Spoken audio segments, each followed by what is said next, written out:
What's up, everybody? Hunter here. Today I wanted to talk about Gatsby and how you can use React Context API and also React UseReducer to create kind of like a global shared state between pages, because when you go from one page in Gatsby to another page, there's like an extra step that you need to do for like global state to persist. So let us just go into the demo right now and I will show you what I mean. So what I've done right now is I've started from the Gatsby starter default. I just cloned the package and I've npm installed it, and now we can do a Gatsby develop to get it up and going. And also I'm gonna open it up in my code editor here, and then let me drag it over. Here we go. So this is the default starter. I'm not gonna go too much in depth. If you want like a more in-depth explanation, let me know in the comments and I'll make another video on how all this works. But I'm gonna assume that you have experience with Gatsby, you have experience with Context API, and you also have experience with UseReducer.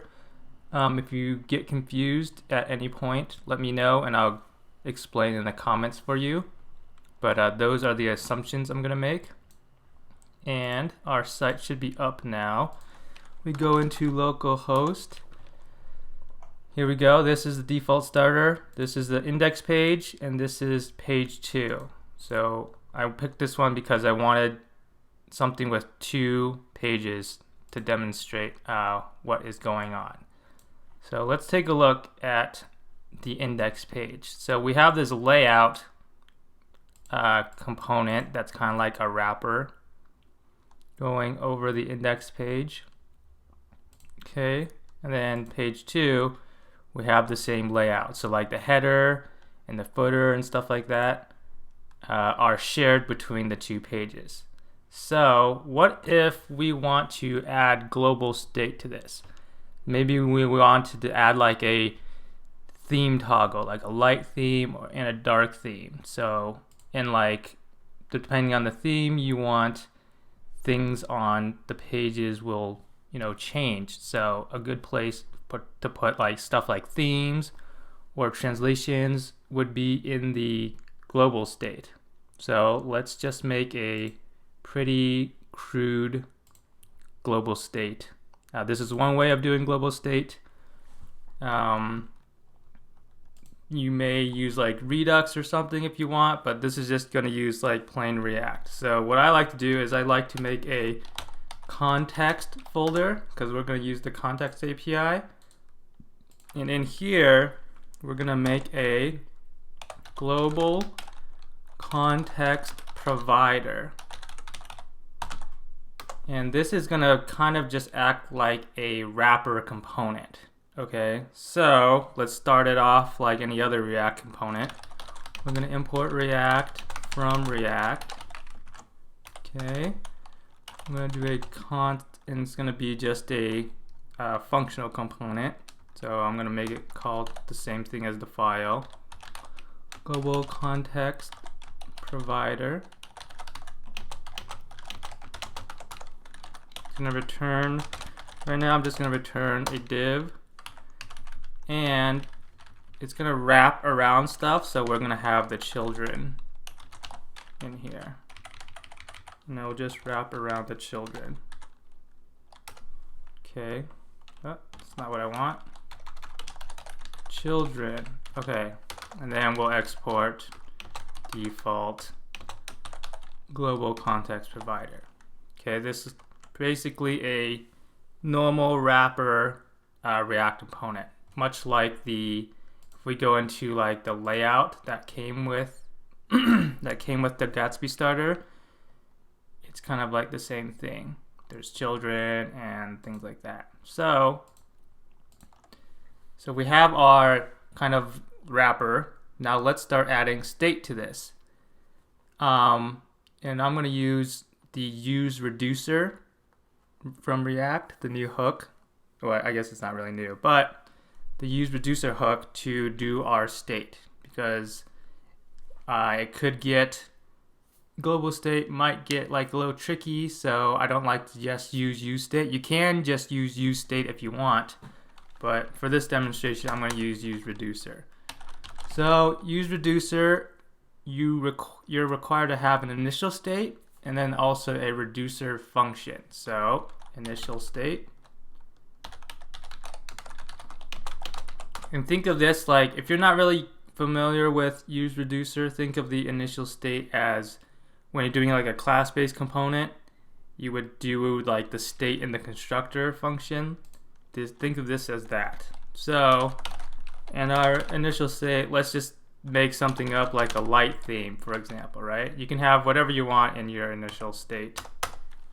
And now the second part is we're going to need a function, a reducer function. I'm just going to call it reducer. And the reducer function takes in state and then also takes in an action in this case. And I'm not going to go too much in depth into the reducer and UseReducer. I'm assuming you kind of know how it works. If you don't, let me know. I'll go more in depth on it. But we're going to add a switch statement. And we're going to switch on action.type. And then the default, we're just going to throw an error.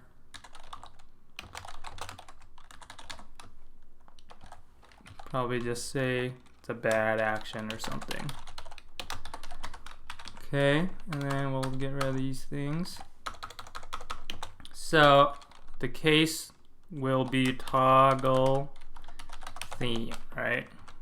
Just kind of making this up as we go. You can probably name these better or whatever. So then when you're doing this, you want to return a copy of the old state by spreading it out. And now the new theme, let's just say there's going to be a light theme and a dark theme. So we'll do state.theme. If it equals like a light theme, this is like a toggle, right? So if it's currently light theme, we want to set it to a dark theme. Otherwise, we'll leave it at light theme. Okay, so that is our reducer function. And now let's bring the hook into play.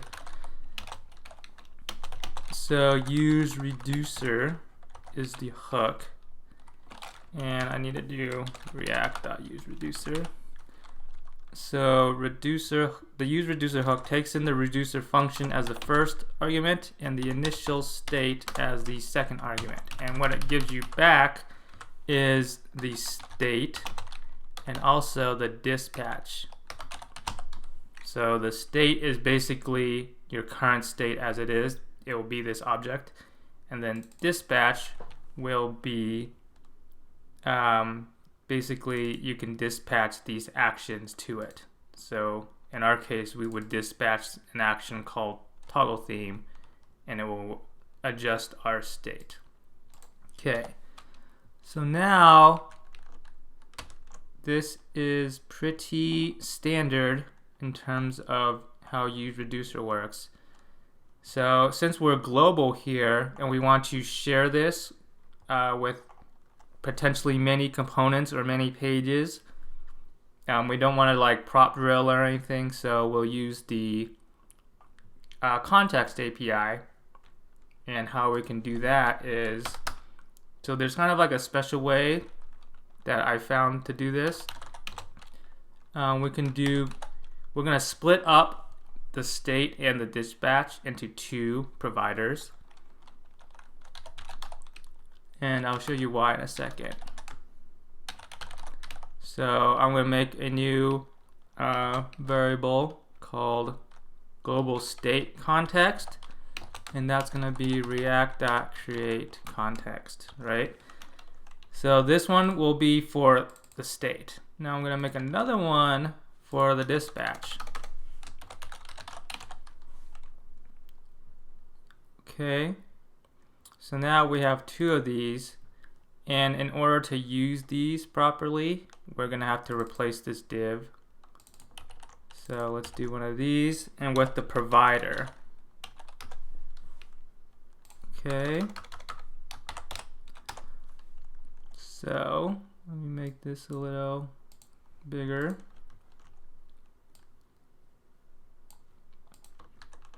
All right, so now we have our provider for the state, and then the value that we're gonna pass in is going to be the state. So now we're gonna do another one for the dispatch. Make sure you wrap it properly here. And it's gonna be dot provider. Okay, and the value that we're gonna pass into here is the dispatch. All right, so why did we split this up? Well, according to the internet, and specifically Can't See Dodds here, he has a example of splitting them up, and the benefit is it's potentially better for performance. Like, there will be less re-renders because every time you change the context, like, it's possible that additional re-renders happen, and this kind of keeps it nice and neat. And also, like, some components you need state only, some you only need a dispatch, so it's kind of better to separate them out so you don't have to pass both around all the time. And if you want to learn more about that, you can read this article here. I'll link it up in the description below, but that is the reason why we split it up. All right, let's continue on. So nothing has really changed right now because we're not really using the context yet. So let's just try to, since they're both using this layout component, you would think in order for this to work is you wrap it around the layout, right? And normally for something like this, if you're using like a Create React app, you would use this component and wrap it around the base root app. So it would be like, if you open up like the index when you use a Create React app, the app component in there, you would wrap it around that, and then this would work. But in Gatsby, it's a little different. So let's actually just try to see what happens when we do this. Let's get like things on the page, right? So let's import our global context provider from, I think I go up to context. Okay. And let's just try wrapping it. Okay. So we're basically using this component we just made, wrapping it around the layout. Okay. And now, let's say there's like a toggle button somewhere. Let's put it in like the header. So let's go into header, and let's pretend we have maybe like a button here to toggle the theme, like toggle light mode, dark mode, or something like that, right? So this button is what we're gonna use, and we need dispatch on this button. So to get the dispatch, we need to export these.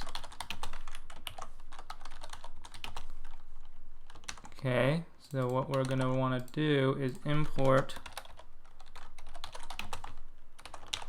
the dispatch one from context, global context provider. And now we want to use react.useContext, the useContext hook here. So we'll want to use curlies and return what was previously there. So what are we going to get back? We're going to get back the dispatch. And it's going to be use context, and we're going to pass in this. Okay, and let's just see if this works, right? Console.log dispatch. So this should be the dispatch function. This should be this thing, since we're passing it through. Okay. So let's take a look here. I'm gonna split screen this so we can all see. Go into the console. Okay, so it looks like it's working. So this is the dispatch. And just for kicks, let's do the state one as well. Okay. Let's bring this in here and let's take a look at what that is. So it's coming from the same file. You can actually just do this. We're gonna copy this. This one will be state. Add the state one here, and then let's see what state looks like. We don't need this guy anymore. Give it a quick save. Come over here. Refresh. Okay, so this one is the state. Whoa. Let me zoom in a little bit here. Go back to console. Hopefully you guys can see that. So this one is the state. It's literally our initial state. And this is the dispatch, right? And now when we click on this button, we want to pass it that dispatch. So we're gonna do, let's give it a type because of button. I'm gonna do on click equals this callback dispatch. Alright, so the type is gonna be the toggle theme. And let's just display what the state is right now. So we're gonna need to do state in dot theme, alright? Okay, so right now it's the light theme, it's the dark theme. Light theme, dark theme. Cool. I'm gonna make this a little easier to see by adding some styles here. So I'm gonna just do a color white.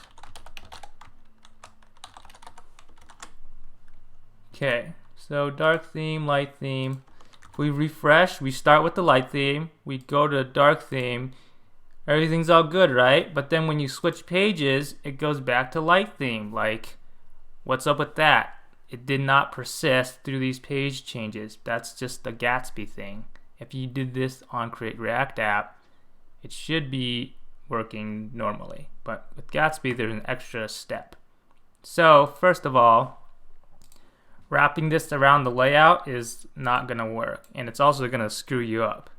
So, first, we should delete that out of here and put back those little fragments from before. Alright, so now we're gonna have it's totally broken, like we don't have access to these context things, right? Which is normal. So what do? Well, in Gatsby, there are these extra files. Gatsby has its own kind of life cycle. And we're gonna have to tap into the Gatsby SSR and also the Gatsby browser. These two files are what we're gonna need to modify. And if we go into the Gatsby docs here, here are the things you can do with the SSR. And the thing we're looking for is this wrap root element, okay? So we're gonna have to implement this using our global context. So let's try to do that. I'm just gonna actually copy all this. This one is using Redux as an example. So if you were to use Redux, you'd have to do this as well. If you were using like Apollo client, which wraps like the root element, like this is what you would need to do as well. But in our case, we just made up a global context provider and we need to do this too. So let's start with the Gatsby SSR. I'm gonna delete all these little things. And this is SSR, so this is actually taking place during the node. It's gonna take place during the node build and processes, so we can't just use the imports because, well, maybe you can. I'm not sure what. I think depending on what version of node, you might be able to use the import, but there are examples show the require syntax, so that's the one I'm going to use. and we're basically going to replace all this stuff. So element is basically your root element, right? And now we're going to do something like we're going to want to import our global context. So const global context provider. So basically what we did originally with the layout, but we don't wrap the layout, we wrap this element thing. Equals require. Okay, so now it's gonna probably be source, and then context, and then so now we wrap our element with this. All right. And we have to do kind of the same thing with the Gatsby browser, but the Gatsby browser takes place on the browser, so you can use the imports. So they have a, if you go over here to their docs, there's like a quick link to the browser API. There's a same thing, the wrap root element here. And this is the example they give. I'm just gonna copy this again. They're using require here, but I think I can just use the import. I'm gonna do that. So we're gonna import React from React. We're also gonna import global context provider from source context global context provider. And actually this is going to look a little different. It's probably going to look something like this. Okay, so between these two files, this is more like node land, and this is more like what you're kind of used to if you're writing React all day with export const stuff like that. Okay, so now we have these two in place. Now let's stop the server and give it another start, because sometimes you need to do that when you mess with these Gatsby special files. So I always like to restart the server, and hopefully we can see our state persisting throughout the pages. Okay, so now we're on the home page. Light theme is the default. We go to dark theme, right? And then we go to page 2. Sweet. Here we go. Dark theme has persisted. Go back to 1, go back to 2. Dark theme is just there forever now. It's acting normally. So I got a little tripped up on this. I thought like, hey, let's just wrap the layout and it'll be all good. But no, I was wrong. And I wanted to share with you guys that you need to add these two files with these two little tidbits. And that's how you get something like global state to persist. Or if you want to just share some state between pages, that is how you would do it. So hope you guys liked this video. Hope you found it helpful. If at any point you got confused, you're like, wait, what is this reducer thing? I don't understand what UseReducer does. Let me know and I'll make like another video, or I'll just comment on how to use like UseReducer and stuff. But hope you found this helpful. Give a like if you did, and subscribe if you think it was awesome. Thanks.